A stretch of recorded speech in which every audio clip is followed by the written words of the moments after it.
de sentir tu amor, tu cariño, tu misericordia, recibir tu conocimiento, tu sabiduría, tu palabra, tu Hijo. Aprovechamos este momento para pedirte especialmente por Alirio y su mujer, por todos los que están sufriendo. Te pedimos por nuestros hermanos en Venezuela y en otros lados donde están expatriados, Padre, extrañando su tierra, sus tradiciones buenas, extrañando el amor de sus familias. Sabemos que es duro, pero tú así lo has planeado. Y síguelos usando, Padre, para que tu evangelio se disemine, para que más gentes vengan a tus pies. Y pedimos porque nos utilices a cada uno de nosotros como instrumentos tuyos para tu gloria y para tu honra. Haznos buenos instrumentos, purifícanos, perdónanos, danos sabiduría. Dale a Raúl el conocimiento, el entendimiento para que nos pueda explicar sencillamente tu palabra, para que seamos edificados y animados. Te pedimos por estos que estamos aquí en tu presencia, que nos abras el entendimiento, que nos ablandes el corazón y que nos dejes poner en práctica tu sabiduría y tu conocimiento, para que tú recibas así la honra y la gloria por una eternidad. En el nombre de Cristo Jesús te lo pedimos. Amén. Amén. Amén, hermanos. Damos gracias. Bueno, hermanito Raúl Díaz, bendiciones y empezamos el estudio, hermano. Bien, un abrazo grande para cada uno de ustedes. Debo decir en este momento unas palabras como las que dijo Juan el Bautista. Yo debería estar orando por Robertito y Robertito debería estar enseñándonos en esta tarde cuando Jesús viene a Juan a bautizarlo y Juan dice, yo debería ser bautizado por ti, tú vienes a mí.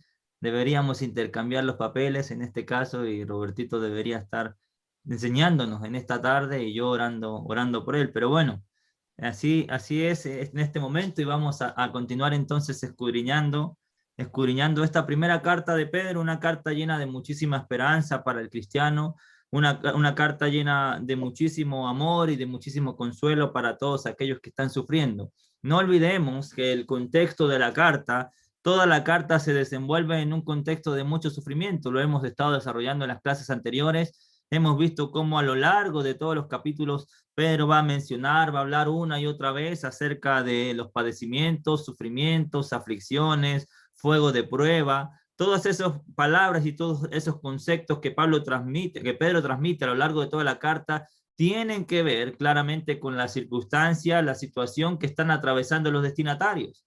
Destinatarios que según el capítulo 1, versículo 1, vimos que son expatriados y la palabra expatriado ya la explicamos que tiene que ver con el hecho de que tuvieron que abandonar sus casas, sus tierras y sus vidas. Probablemente perdieron todo, dejaron todo atrás, tuvieron que partir y eso lleva consigo mucho sufrimiento, mucho sacrificio, aparte de la persecución misma que están viviendo a causa de o a manos de el emperador Nerón, que estaba gobernando en el tiempo que se escribe la primera carta de Pedro, uno de los emperadores más despiadados y que más persiguió a la iglesia en el primer siglo. Más de 18 veces, como la estuvimos repasando cuando hicimos una introducción de la carta, más de 18 veces Pedro va a hablar acerca de sufrimientos, acerca de padecimientos y de aflicciones. Recuerde que la palabra aflicción tiene que ver con una tristeza profunda que sale del corazón. A esos hermanos que están bajo esa circunstancia, a esos hermanos que según el capítulo 1, versículo 6, están atravesando por diversas pruebas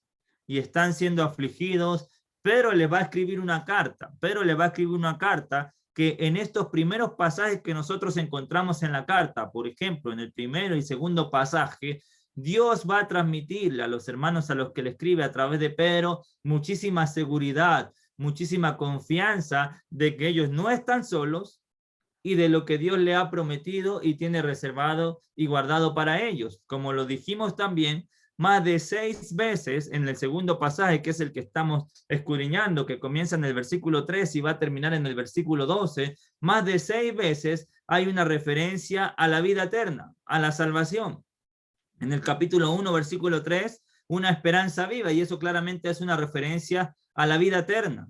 En el versículo 4, una herencia eterna, incorruptible, inmarcesible, incontaminada, que la estuvimos desarrollando la clase anterior. En el versículo 5, una salvación. En el versículo 7, para que sea hallada o sea hallada en alabanza, gloria y honra cuando sea manifestado Jesucristo. Eso es una referencia a la vida eterna.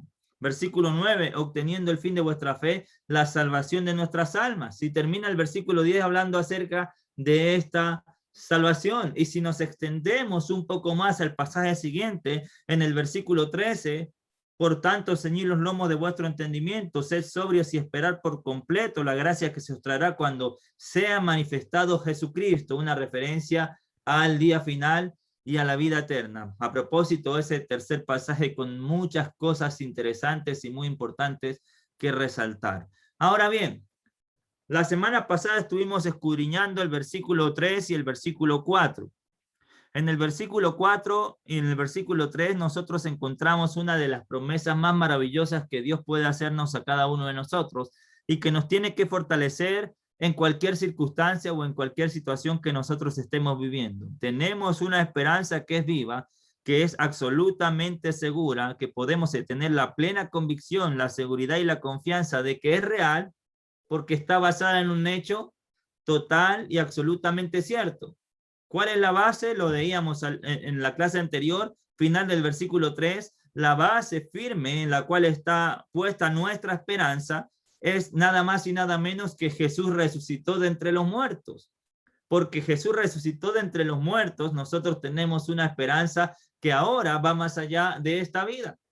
Una esperanza que ni aún la muerte nos la puede robar, una esperanza que ninguna circunstancia, por más dura que sea en esta tierra, no la puede robar ni la puede quitar. Por eso el cristiano vive confiado, por eso el cristiano vive tranquilo, por eso el cristiano tiene la seguridad de que aunque enfermemos, aunque nuestro hombre exterior se vaya desgastando, nosotros tenemos una esperanza que va más allá de esta vida.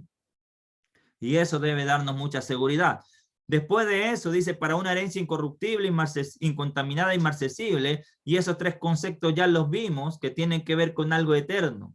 Claramente la herencia es eterna, no es momentánea, no es pasajera, no es por un plazo de tiempo, sino que es eterno. Por eso las aflicciones de este mundo no son comparables con las cosas que nosotros vamos a recibir después de vivirlas.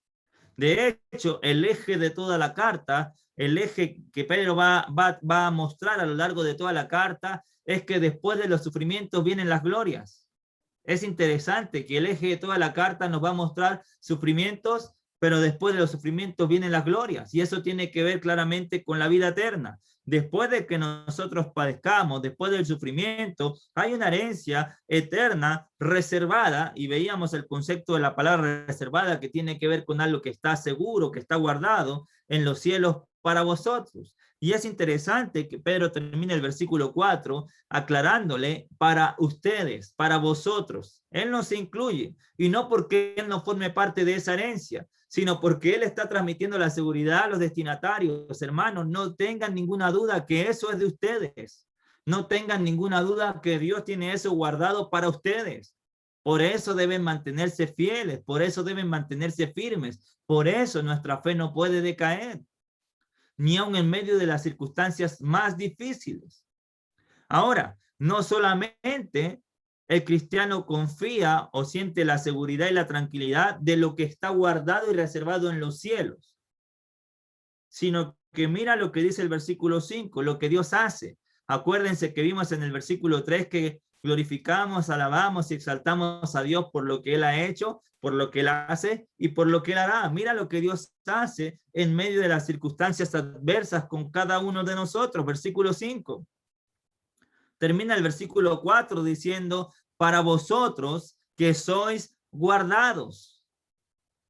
Hermanos, pero le está diciendo a los destinatarios, aunque ustedes están sufriendo, aunque lo perdieron todo, aunque están siendo perseguidos, aunque hay mucha aflicción en su corazón, Hay una herencia eterna en los cielos guardada para ustedes. Hay una herencia reservada para ustedes que son guardados. Y la palabra guardados tiene que ver con una protección, con un cuidado. Guardados por el poder de Dios mediante la fe. En nuestro caminar, mientras pasamos por las tribulaciones, en medio de las aflicciones, está el poder de Dios guardando a cada uno de nosotros. Pero esto es interesante y quiero que pensemos un poco en esto, porque nos habla de que el poder de Dios nos guarda. Después de que dice guardados por el poder de Dios, va a usar la palabra mediante. Y la palabra mediante tiene que ver con el hecho de que a través de esto, por medio de esto, el puente, lo que hace que nos guarda, a través de qué Dios nos guarda, por medio de qué Dios nos guarda, según el versículo 5, por medio de la fe. La fe juega un papel muy importante en medio del sufrimiento. La fe tiene juega un papel esencial en medio de cualquier contexto en el cual nosotros podamos estar viviendo. La fe, nuestra fe, Dios nos guarda por medio o a través de nuestra fe. El poder de Dios va a guardar, va a actuar en aquellos que a pesar de las dificultades, que a pesar de las tribulaciones, su fe se mantenga inquebrantable. Si hay algo que Pedro quiere darle énfasis en este pasaje es lo importante que es que los hermanos a los cuales él le escribe no pierdan la fe en medio de las adversidades. Que la fe no los haga decaer, que la fe no los haga menguar. ¿Por qué digo que es importante la fe? Mira el versículo 5, soy guardados por medio de la fe. Versículo 7, ¿qué es lo que está siendo sometida a prueba?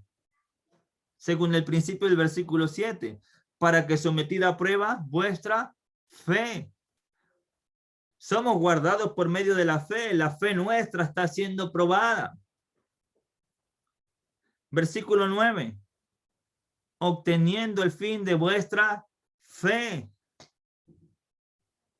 Entonces, somos guardados por medio de la fe. Nuestra fe está siendo probada y aquellos que a pesar de las adversidades se mantengan firmes y fieles al Señor, ¿cuál es el resultado final? Versículo 9, la salvación de nuestras almas.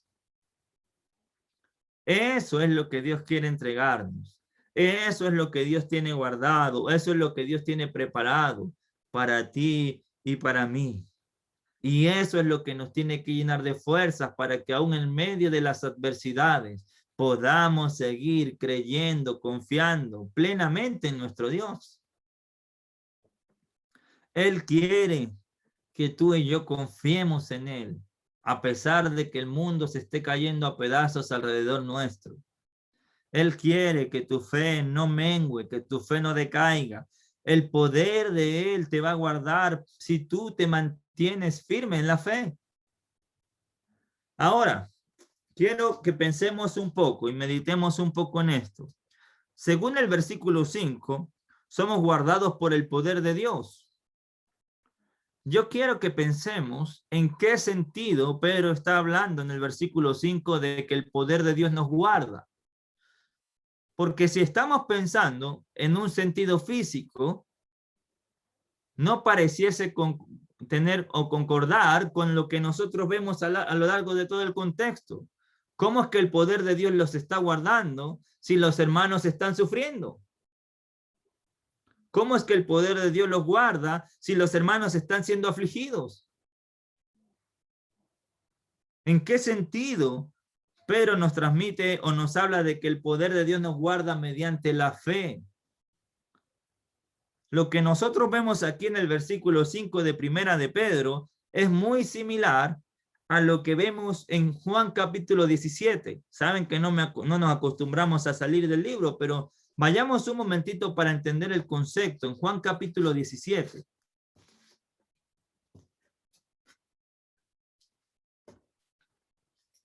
Si nosotros vemos desde el capítulo 16, si nosotros vemos desde el capítulo 16 de Juan, en los primeros versículos, Jesús le está hablando a los apóstoles y les va a decir en los primeros versículos, estas cosas os he hablado, versículo 1, para que no tengáis tropiezos, os expulsarán de las sinagogas, y aún viene la hora cuando cualquiera os mate, y pensará que rinde servicio a Dios, y harán esto porque no conocen al Padre ni a mí, mas os he dicho estas cosas, para que cuando llegue la hora os acordéis de que ya os lo he dicho.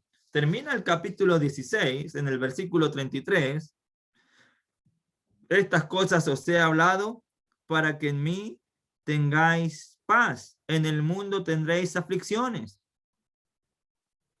Si hay algo que Jesús le está diciendo a los discípulos, ya en sus últimos discursos, es lo que sus discípulos van a tener que soportar, las cosas que ellos van a tener que enfrentar.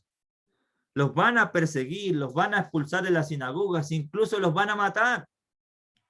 Y Jesús le dice, esto les estoy diciendo para que cuando les pase, ustedes sepan que yo ya se los dije. Pero en el capítulo 17, en el versículo 14, yo les he dado tu palabra y el mundo los aborrece, porque no son del mundo como tampoco yo soy del mundo. No ruego que los quites del mundo, sino que los guardes del mal. Cuando Jesús está hablando aquí en Juan capítulo 17, cuando Pedro está hablando aquí en Primera de Pedro capítulo 1 versículo 5, cuando está hablando de que los guardes del mal, cuando está hablando de que somos guardados por el poder de Dios, no se está refiriendo al hecho de que las tribulaciones se van a terminar. No se está refiriendo a que no vamos a sufrir. Dios nos guarda por medio de la fe. Él nos protege. Él protege nuestras vidas espirituales para que las aflicciones de esta vida, para que los sufrimientos de este mundo no terminen haciéndonos perder esa herencia incorruptible, inmarcesible e incontaminada.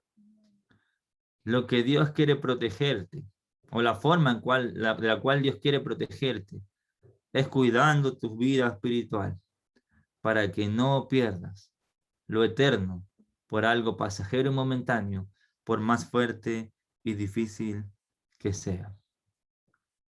Ahora bien, volviendo a Primera de Pedro, al capítulo 1, versículo 5, nuevamente Pedro va a transmitir seguridad.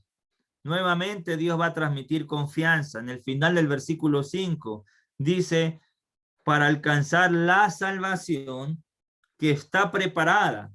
La salvación, hermanito lindo, está preparada. No es algo que aún no existe, no es algo que aún no está. Es algo que está y que está preparado. Y es interesante cómo termina el versículo 4 y cómo termina el versículo 5. La salvación está reservada, la herencia está reservada, la salvación está preparada.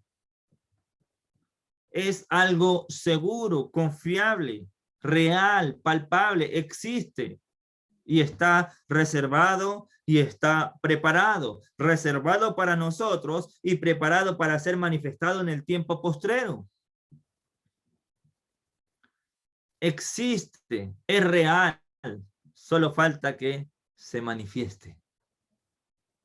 Y es interesante, me parece, no sé si lo dije la semana pasada, que Pedro no usa en la primera carta la palabra venida, sino que habla de la manifestación. En el capítulo 1, versículo 5, para ser manifestada en el tiempo postrero. Capítulo 1, versículo 7, cuando sea manifestado Jesucristo.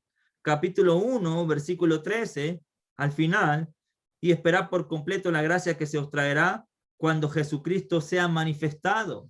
En el capítulo 4, en el versículo 13, sino gozaos por cuanto sois participantes de los padecimientos de Cristo, para que también en la revelación de su gloria, la revelación, la manifestación. Pero no usa la palabra venida. En la primera carta, en la segunda sí. ¿Y por qué no la usa? Uno tiene que preguntarse eso.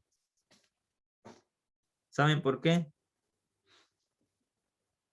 Porque Pedro quiere decirle a los hermanos a los que le escribe, la salvación está ahí. Y Jesús está ahí, cerca de ustedes. Está con ustedes. Cuando hablamos de la venida, tendemos a tener un concepto de algo lejano. La manifestación refleja algo que está, pero solamente falta que se muestre. Pero que está ahí, cerca de ellos. Pero quiere decirle a los hermanos, no están solos. Jesús está ahí con ustedes. Y la salvación que Dios le ha prometido está reservada, está guardada y está preparada. Por eso, hermanito lindo, por más de lo mucho que suframos en esta vida, por más de lo fuerte que sean las luchas, no decaigas, no permitas que tu fe mengue. No dejes que la prueba te aleje de Dios, al contrario, que la prueba te acerque a Dios. Amén. Ok, había dicho que no me iba a extender mucho en el versículo 5, pero necesito llegar al versículo 7, a ver si nos da tiempo. Versículo 6. Es interesante que Pedro, en un solo versículo, hable de alegría y de tristeza profunda. Porque en el principio el versículo 5, en lo cual vosotros os alegráis, y termina el versículo 7, tengáis que ser afligidos. Alegría y tristeza. ¿Cómo es que Pedro puede hablar de alegría en medio de un contexto de tanto sufrimiento? ¿Cómo es que en el versículo 8 Pedro puede decir, aunque ahora no lo veáis, os alegráis con gozo inefable y glorioso, con un gozo que no se puede ni siquiera describir ni pronunciar, con algo que no se puede describir? ¿Cómo es que Pedro diga que os gozáis, os alegráis? ¿Cómo es que en el capítulo 4, en el versículo 13, sino gozaos por cuanto sois participantes de los padecimientos de Cristo? ¿Cómo es que se puede hablar de gozo en medio de tanto sufrimiento? ¿Cómo es que se puede hablar de alegría a los hermanos que lo han perdido todo y se sienten desamparados, abandonados y solos? Bueno, piensa en esto. Hay razones de sobra para que el cristiano, aún en medio del sufrimiento, se goce y se alegre. Solamente pensando en el capítulo 1, en lo que hemos desarrollado, hay razones suficientes en el versículo 1 y en el versículo 2 para nosotros gozarnos. Por ejemplo, ¿es o no es un motivo de gozo que Dios nos haya elegido según su previo conocimiento? ¿Cómo no gozarnos? ¿Cómo no alegrarnos que Dios haya pensado en nosotros y que nos haya elegido? ¿Cómo no gozarnos, según lo que estudiamos cuando vimos el versículo 2, cómo no gozarnos de que a pesar de que hayan muchos sufrimientos alrededor nuestro, seamos su especial tesoro? ¿Cómo no gozarme de ser para él precioso y escogido? Eso no es una razón suficiente para gozarnos. Por supuesto que sí, hermanitos. Vemos entonces una razón, hay una elección de parte de Dios y nosotros nos gozamos en ella. No solamente nos eligió, no solamente somos sus preferidos, no solamente somos su especial tesoro, sino que nos santificó. No podíamos por nosotros mismos. Nos limpió, según el capítulo 1, versículo 2, nos purificó. Entonces hay razones para gozarnos, nos santificó y eso es un motivo para alegrarnos. Esa santificación, esa purificación, esa limpieza es la que ahora nos permite tener una relación profunda y estrecha con Él. Entonces, ¿cómo no gozarnos por ello?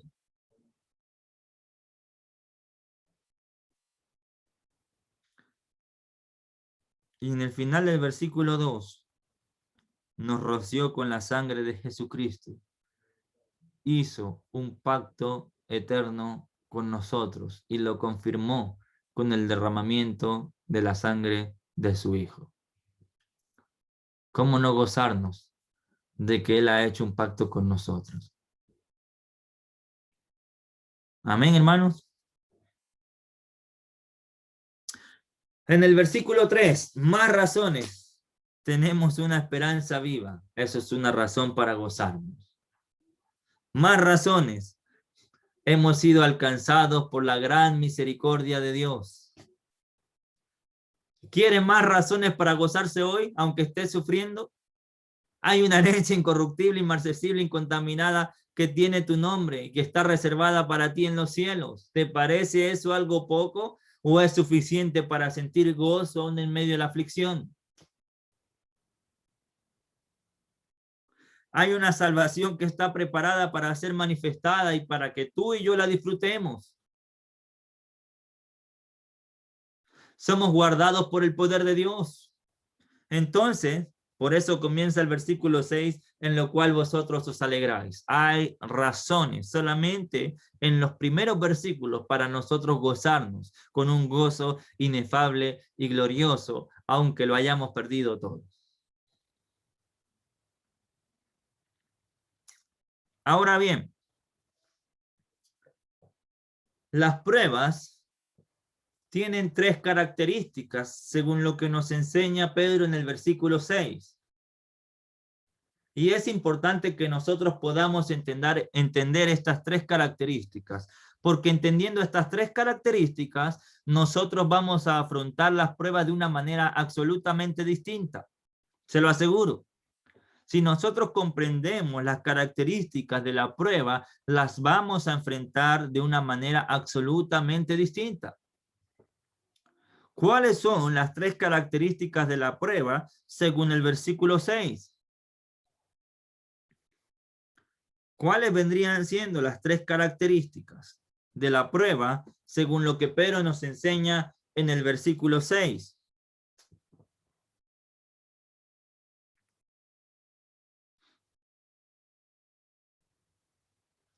Pensemos por un momento. Leamos el versículo 6, en lo cual vosotros os alegráis, aunque ahora por un poco de tiempo, si es necesario, tengáis que ser afligidos en diversas pruebas. ¿Cuáles son las tres características que Pedro nos muestra referente a las pruebas en el versículo 6?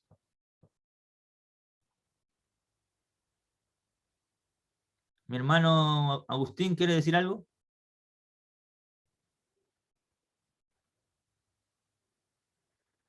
Ok. Primera característica.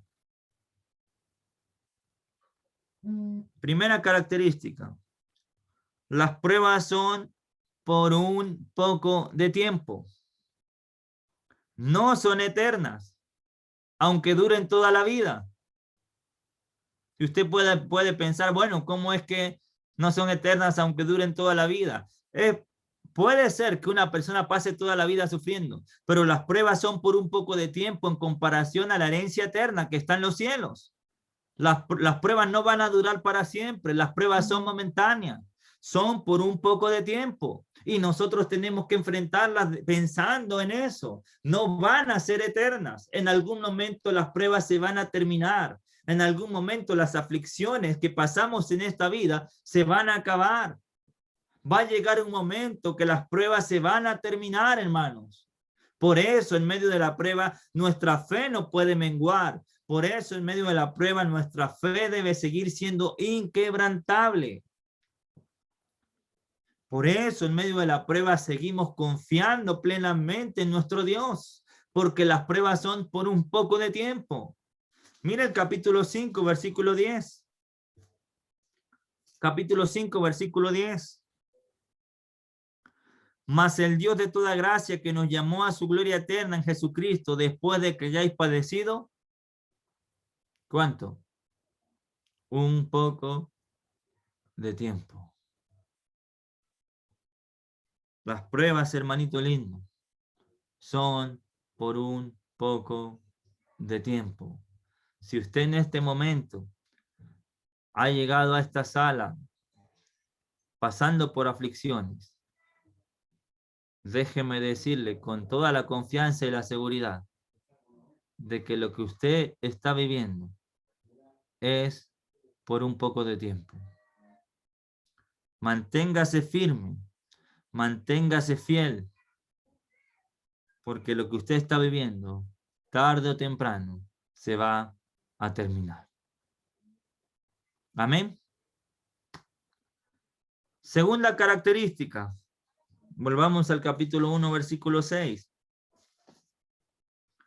A propósito, no vale la pena, bajo ningún concepto, perder algo eterno por algo momentáneo, por más difícil que sea. Por eso el llamado de Pedro es a no desistir, a no decaer, porque esto que nos causa dolor es momentáneo. Lo eterno es maravilloso y nosotros debemos seguir trabajando en conseguirlo. Segunda característica. Entonces, perdón que diga cosas cuando ya voy a pasar a la segunda característica, pero se me viene a la mente. Entonces, cada vez que usted enfrente una prueba, enfréntela con la convicción y la seguridad de que es por un poco de tiempo. Y eso le va a ayudar a mantenerse firme. Eso le va a ayudar a seguir confiando en el Señor. Tenga la seguridad, no es eterna. Ahora sí, segunda característica. ¿Cuál podría ser la segunda característica? Según el versículo 6.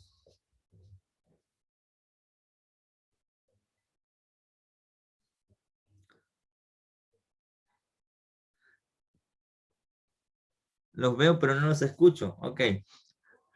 La segunda característica, después de que dice por un poco de tiempo, va a decir si es necesario.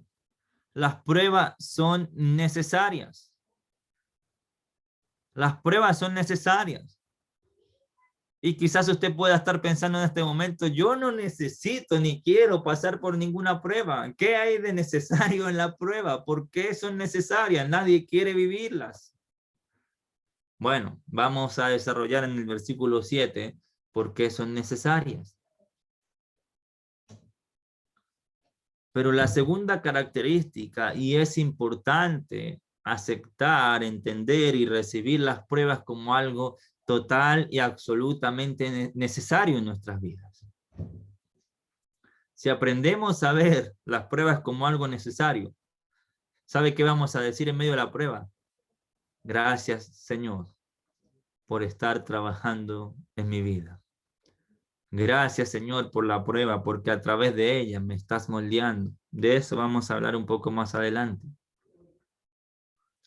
Entonces, la segunda característica tiene que ver con el hecho de que son necesarias. Tercera característica.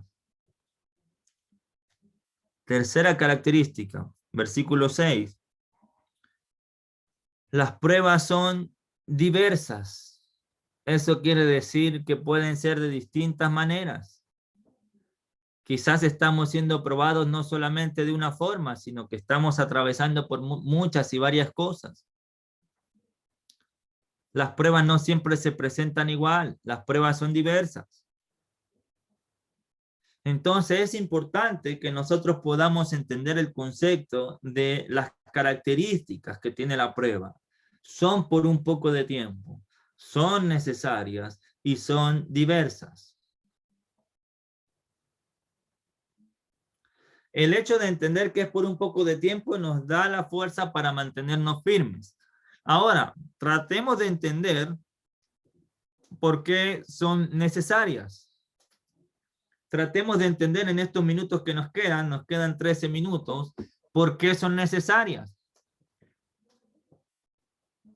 Mira el versículo 7. Para que sometida a prueba vuestra fe, mucho más preciosa que el oro, el cual aunque perecedero se prueba con fuego, sea hallada en alabanza, gloria y honra cuando sea manifestado Jesucristo. ¿Por qué las pruebas son necesarias? Lo primero que nosotros debemos entender es que a través de las circunstancias nuestra fe es la que está siendo probada. Porque según el principio del versículo 7, la fe está siendo sometida a prueba.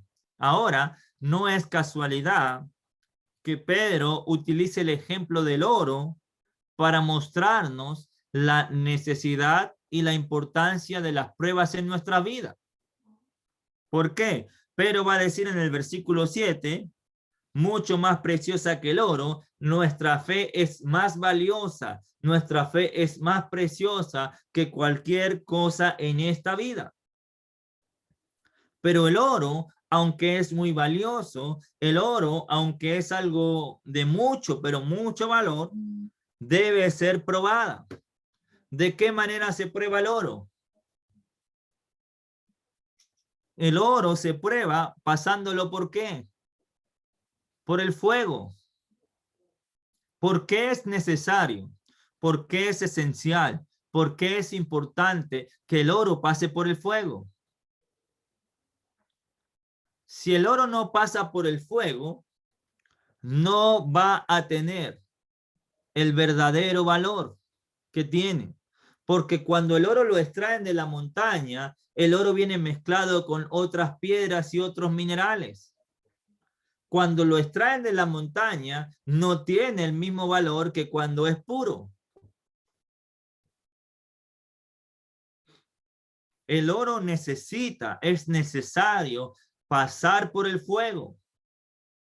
Nuestra fe no tiene el mismo valor que después que pasamos por las pruebas. ¿Por qué? ¿Qué hace el fuego o de qué manera actúa el fuego en el oro? ¿Por qué es necesario que el oro pase por el fuego? ¿Cuál es el proceso? Cuando el oro está metido en el fuego, todas sus impurezas y todos los otros minerales con los que él fue extraído se terminan yendo. Queda el oro puro. A través de las pruebas, Dios purifica nuestra fe. A través de las pruebas, Dios limpia nuestras vidas de todas las impurezas. A través de las pruebas, nuestra fe se vuelve una fe más valiosa, más genuina, más segura, más valiosa.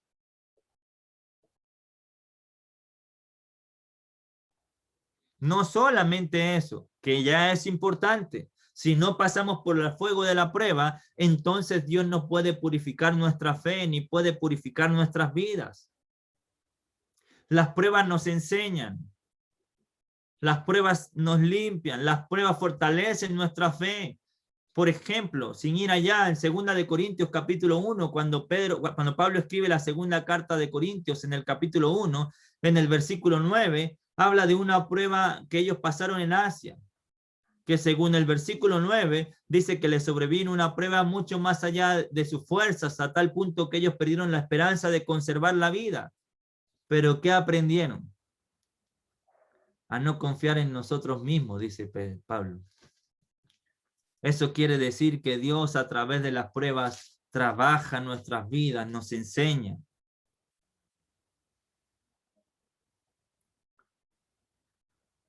Tuvimos en nosotros mismos sentencia de muerte para que no confiáramos en nosotros mismos, sino en Dios que resucita a los muertos.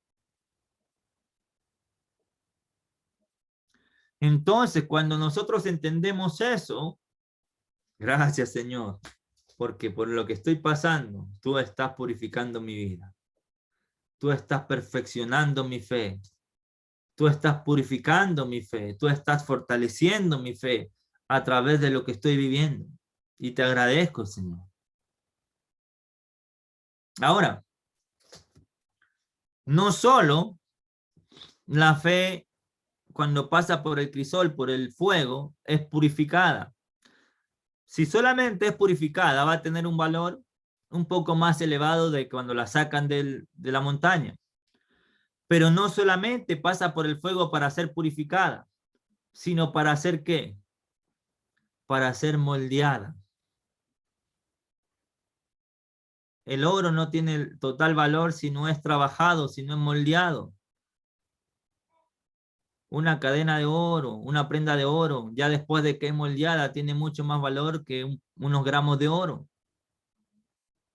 Entonces, Dios necesita que nosotros pasemos por el fuego de la prueba, no solamente para purificarnos, no solamente para limpiarnos, no solamente para perfeccionar nuestra fe, sino para moldear nuestras vidas.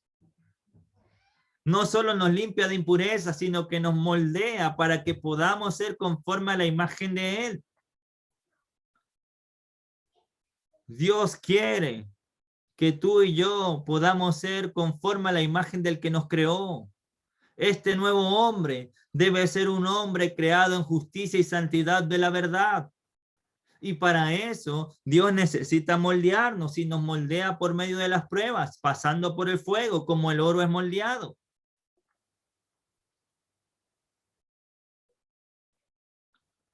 Ahora, ¿hasta qué punto? ¿Alguien tiene una prenda de oro?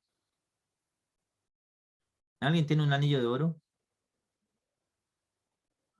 Robertito tiene un anillo de oro. Yo no me alcanza ni para anillo de lata. En el anillo de oro, si Robertito se mira frente al anillo de oro, pone su anillo de oro frente a él, ¿qué se ve? ¿Qué se ve en el anillo de oro? ¿Saben qué se ve si nosotros miramos fijamente el anillo de oro? Se ve el reflejo de nuestro rostro. ¿Sabe por qué digo eso?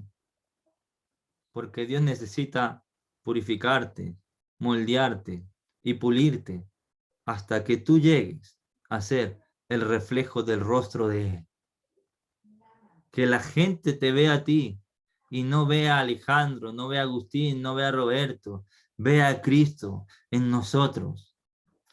Eso hace Dios en medio de la prueba. Nos purifica, nos moldea, nos pule al punto, hasta tal punto que nosotros podamos llegar a ser el reflejo de Él en nuestras vidas. La gente tiene que vernos a nosotros y no vernos a nosotros, sino ver a Cristo en cada uno de nosotros. Y se me eriza la piel al pensar de que yo puedo llegar a ser, si paso las pruebas, si dejo que Dios trabaje en mí, si dejo que Dios me purifique, me limpie, me perfeccione, me moldee, puedo llegar a ser el reflejo de Jesús. Qué increíble lo que Dios puede hacer. Por eso las pruebas son necesarias.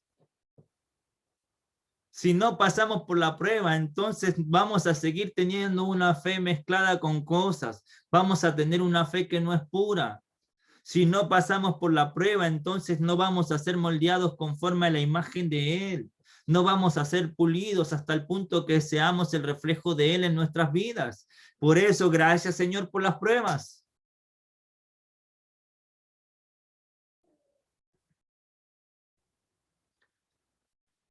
Dios quiere trabajar en nosotros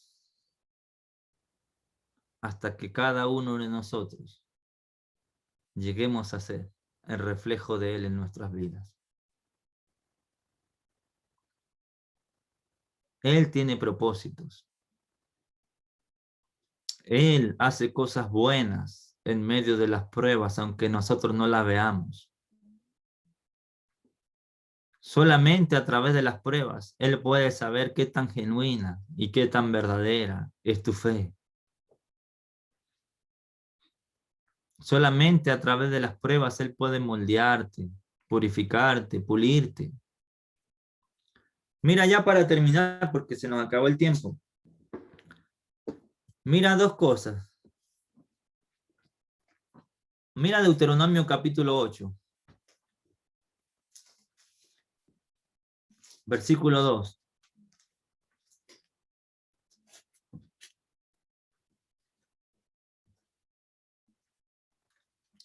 Deuteronomio capítulo 8. En el versículo 2 va a decir lo siguiente.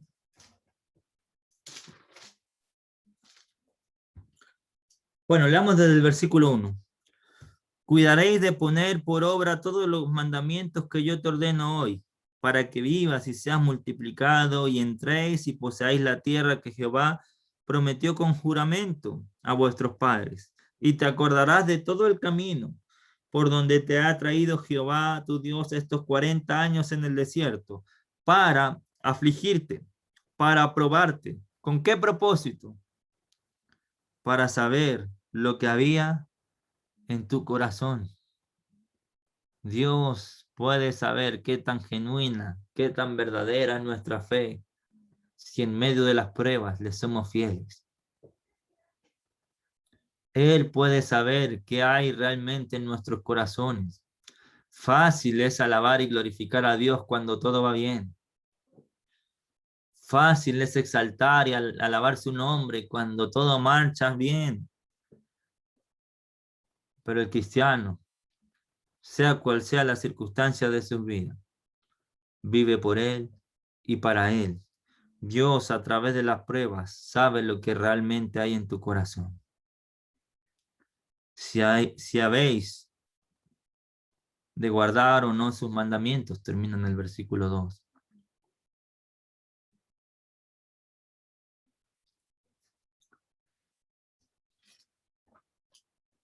Volvamos a Primera de Pedro. Bueno, ahí mismo en Deuteronomio 8, en el 16, dice que después de afligirlo para hacernos bien. Las pruebas siempre traen como resultado hacernos bien. Las pruebas son para nuestro bien. Por eso son necesarias. Ahí en el capítulo 8 de Deuteronomio, en el versículo 16. Mira lo que dice. Deme un segundito. En el capítulo 8, verso 16.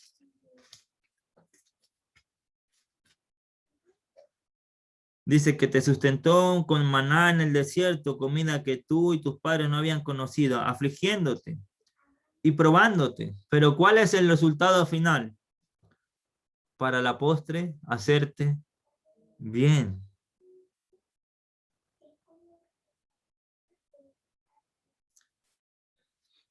Dios quiere hacernos bien. Las pruebas son para nuestro bien. Las pruebas nos acercan a Dios. Las pruebas nos perfeccionan, nos purifican, nos moldean, nos pulen. Ahora sí, para terminar, Primera de Pedro, capítulo 5.